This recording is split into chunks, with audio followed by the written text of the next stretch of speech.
So, a friend on our chat group, um,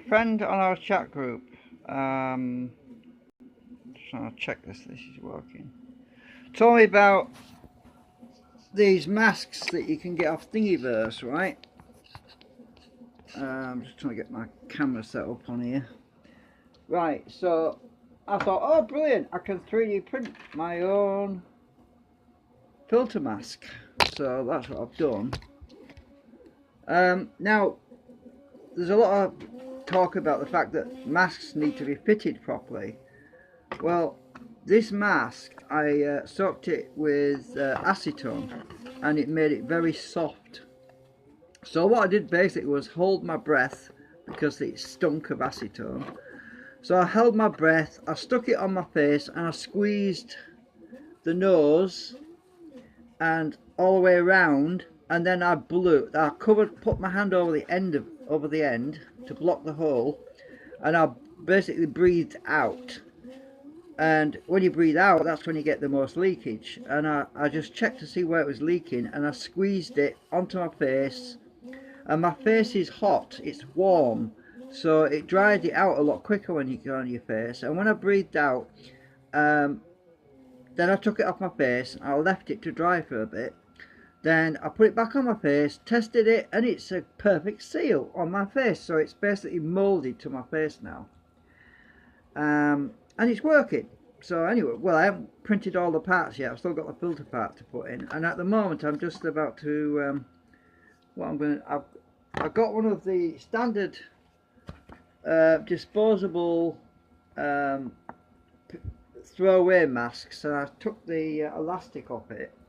I've got a few of these, and what I'm doing is I'm going to super glue the elastic on so that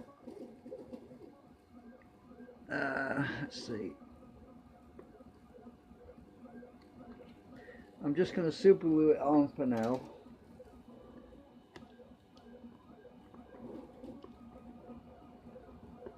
So that's what I'm showing you what I'm doing right now. So I'm super gluing the elastic on.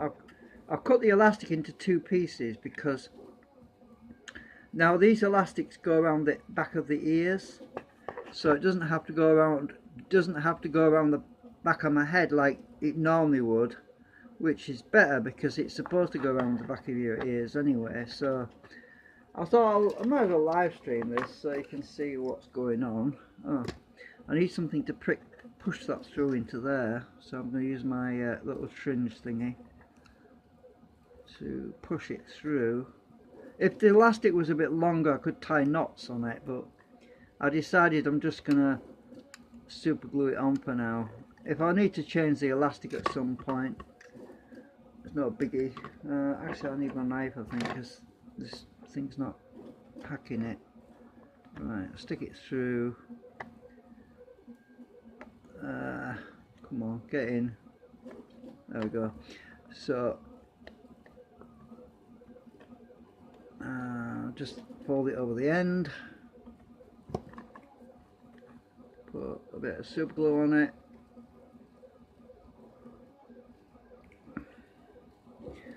I'm trying not to get my fingers all over the super glue. Just got my nail, so that should hold it on. So you can go to Thingiverse and search for COVID-19 face mask, and this is what you find: a 3D printable face mask. So there we go, I've got one from it. Oops, I've got glue on my hands now. Got one elastic attached. So now I need to do the other one, the other side. And thank you to APOC on the chat group, for telling me about this, because it saves a lot of money. The only thing, apparently you have to put a filter in there and apparently the face mask tells you about different types of materials you can use. You can get a standard blue health worker type face mask and use that and put it inside the filter, inside the unit. or you can use Hoover bags, because Hoover bags are about 95% in effectively filtering out biological material, because they are designed, Hoovers, vacuum cleaners, for a long time have had to be designed to prevent bacteria from being circulated in a house when you're vacuuming up the house. So for quite a long time, a standard vacuum cleaner Hoover bag has got very small pores in it, so you should, in theory, just I haven't got this through far enough. Right, so in theory that should work fine. Where's my tweezers gone? Ah, got my finger stuck now. Ah, shooks. This is what happens when I forget I've got my finger stuck to it. Ah! I'm trying to use my tweezers because it doesn't stick to this steel very well. Right, I've got that end stuck on. I'm going to have to use acetone to clean my fingers. Right, that end stuck. You can see I don't want any twists in it. Once there's a twist, I'll never get it out.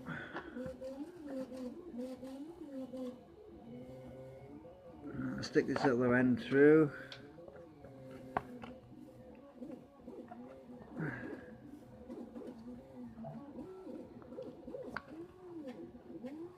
Actually, my tweezers can push it through.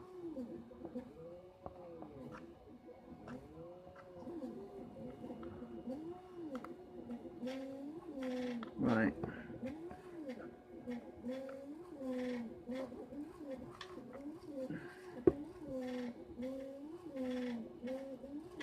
So the printer's making a lot of noise at the moment because I'm in the middle of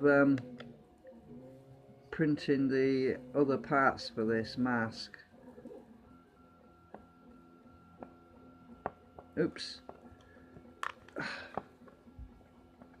And the good thing about it is the ABS plastic, if it breaks or cracks, I can just bond it all back together again with some acetone. So there we go, I've got my ears done.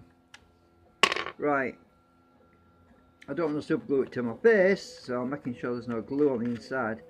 I'm just going to put this on and I'll show you what it looks like, but I haven't printed the other parts yet. But let's see. It's a good nice type. Most of the acetone's gone now actually. I just hope it's long enough for my ears. Oh god, I can smell super glue. It's pretty tight actually. Ah, right. Oh, it's a good fit. Right, okay.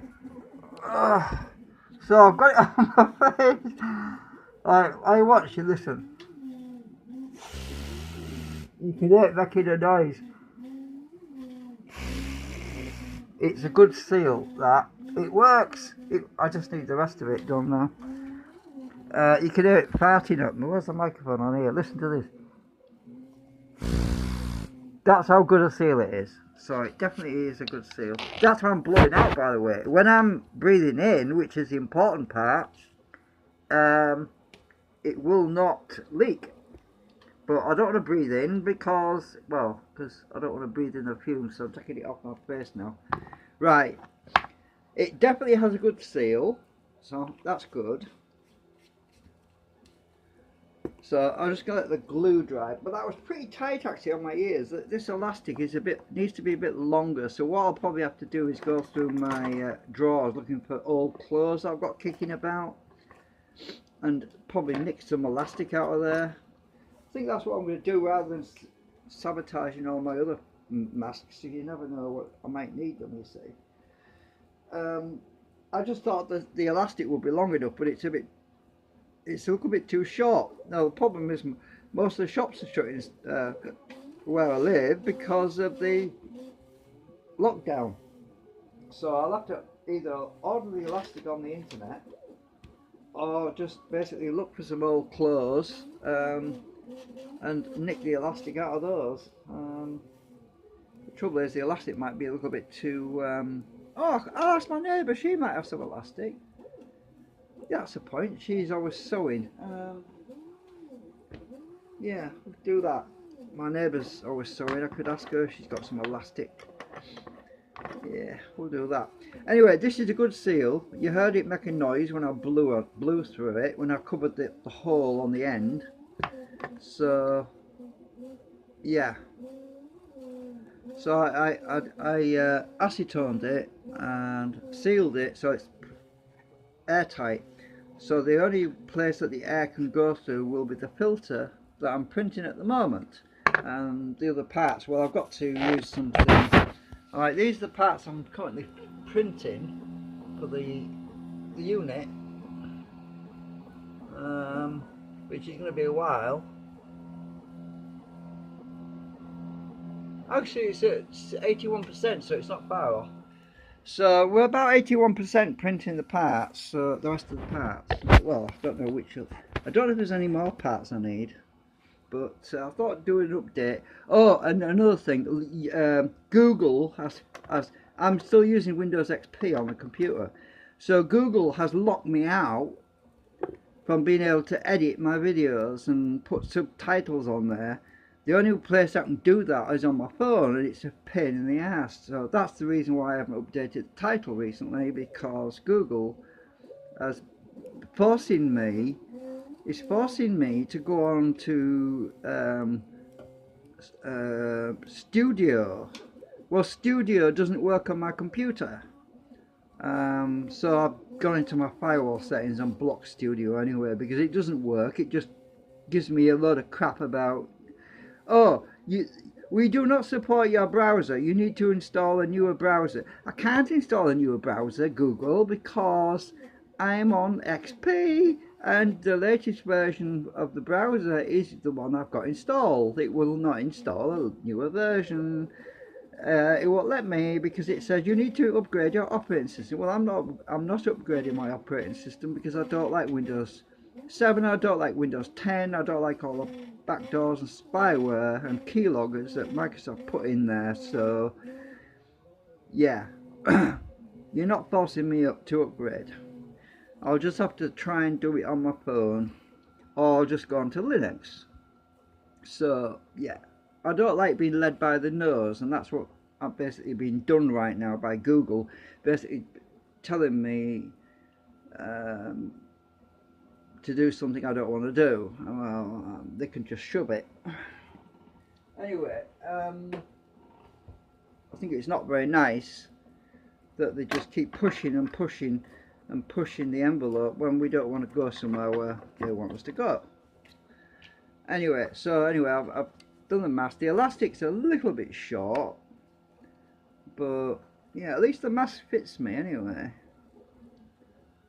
Yeah, so I'll keep you updated when I get the rest of it done. There's no point in live streaming anymore now because I'm waiting for the rest of. Oh look, it's gone. It's getting quite hard now. It was really soft when I treated it with the acetone. I put it in this container and I put acetone in it and softened it all up so that I could shape it to my face. And you can't do that with PLA, by the way. You can only do that with ABS plastic. This is ABS, which means it's bendy. As you can see, it's bendy. It doesn't break easily. If you look, you can see how much I can bend it. Look. I don't know if I'm too close there. You can see how bendy it is. It's very flexible, but it's starting to become more rigid as it dries out now, which is fine, because once it's shaped to my face I don't want it to change, you see. Got a good seal. Anyway, that's it for now.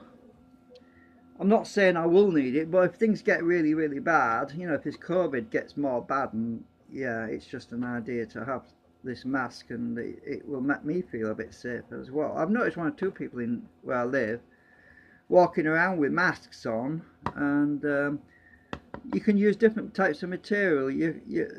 Different types give you different levels of protection. But I think that the ones that give you the most protection are usually the ones that are hardest to breathe through as well. That's the problem, because the smaller the particles, the holes are in the material, the harder it is to breathe through it. Vacuum cleaner bag is like a paper, but it's quite effective. I haven't tested that yet, but we'll have to test it when I get it all done, and I could corrugate it, concertina it, so more air can pass through overall over a wider surface area. This is why you see certain filters are like concertina, like a bellow where they zigzag, and you can there's a wider surface area. You can make concertina filters. I could do something like that if it's hard to breathe through it. But as long as the particle size is very, very tiny, less than a micron hole size in the material, it should block viruses. And then I can also I could squirt some alcohol onto the filter to kill any viruses that might have already got in there, to sterilize it, so it can basically be reused. Once you alcohol it destroys the virus, because apparently a virus is surrounded by an oily skin, and when you put alcohol on the virus, it dissolves that protective layer, which exposes the actual DNA of the virus to the atmosphere, which destroys it. And that's how the virus is destroyed. So that's how alcohol kills the virus, because the virus is only intact by the fact that it's held together by a membrane, a fatty membrane around the outside of it. And once that fatty membrane is broken down by the alcohol, the virus is destroyed. It's a little bit, imagine cobwebs attached to a ring, and the ring is supporting the cobwebs and holding everything in place. If you take the ring away, the whole thing just collapses on itself, and it's no longer a virus. That's basically what happens, I think. It's the easiest analogy I can to explain it. So anyway, I'm going to disappear. Thanks for watching.